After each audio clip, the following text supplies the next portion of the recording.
this video, I'm going to discuss one of the most critical elements in the successful running or an unsuccessful running of any company. That is the alignment among resources, processes, and the profit model. More often than not, the reason behind a company not being able to run successfully is the misalignment between resources, processes, and the profit model. And this whole alignment is so critical in the case of disruption for any company that most of the times this alignment of resources, processes, and profit model become a deciding factor in the success or failure of the disrupted model also. In one of the previous videos, I discussed why it is absolutely necessary to choose a separate unit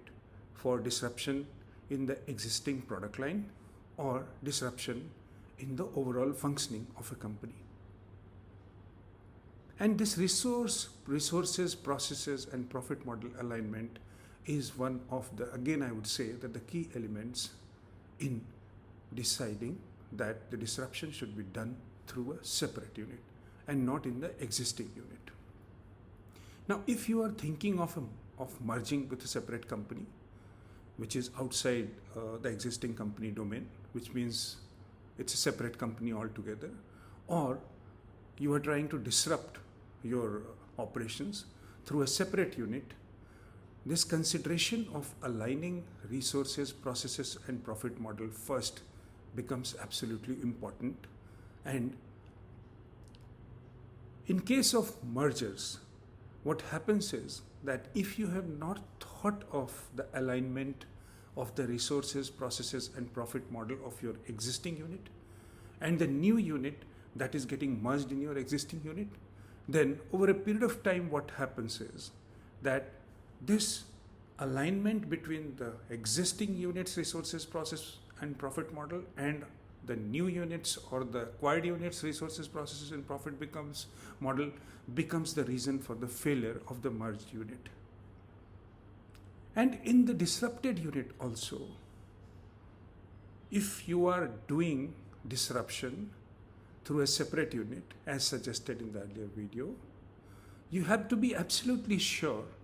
that in the new product model also, which means that if you are coming up with a new product, or if you are basically coming up or going into a new service operation also, you have to, based on your experience in the existing unit, you have to choose your new resources, processes, and profit model. And from the beginning itself, if you think of aligning, or if you find a way to align your resources, processes, and profit model, then the life becomes much easier. And once you have found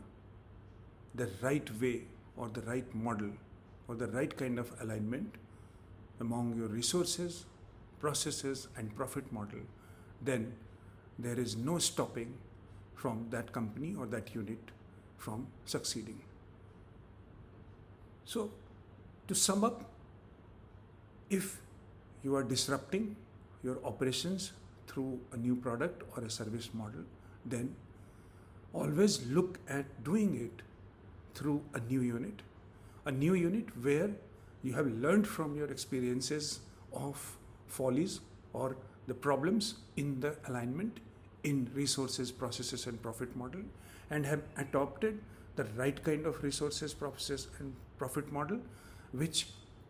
takes care of the challenges and the future of the new unit. Or if you are merging two units, then before going for that kind of a disruption, which is at the larger level and which is a bigger kind of a disruption, always think of whether the two units, means your existing unit and the unit that you are acquiring, has same kind of resources, processes, or profit model. And if it is not, then take measures to align the resources, processes, and profit model of the two companies by taking measures which will ensure that the merged entity has a unified and a better resources, processes, and profit model. Because at the end of the day, if your resources, processes, and profit models are not aligned, the success always remains illusion. Thank you.